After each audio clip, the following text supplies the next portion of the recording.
If you were like me or any other Bucks fan back in 2013 when the Bucks picked Giannis Antetokounmpo at number 15 overall, you were looking and thinking to yourself, exactly, who is this guy and what exactly can he do?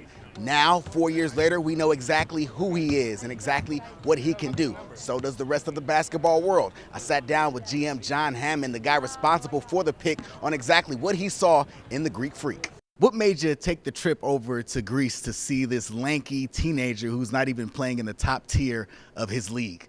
I can tell you, really it started with Jeff Weltman, who was the assistant general manager at the time.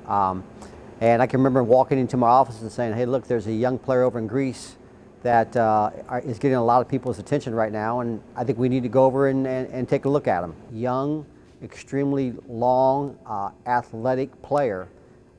But what we really noticed from the very beginning was not only did he have that length and size, but he had a really good feel and know-how for the game. What is something that you know about Giannis that maybe I don't know or the rest of the viewing public or Bucks fans may not know? That he's very conservative about how he handles himself and about how he handles even his money.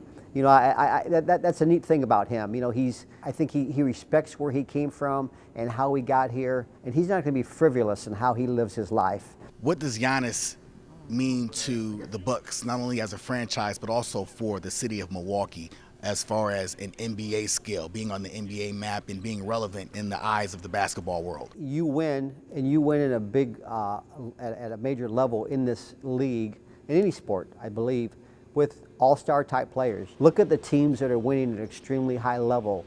Those teams have all-star type players on there, and so you know we need to start with those kind of players. We have one in Giannis, and we think we have other players are going to be considered in that grouping in the very near future. The Greek Freak will now represent the Bucks in the All-Star game for the first time since 2004 here in New Orleans. Earl Arms, CBS 58 Sports.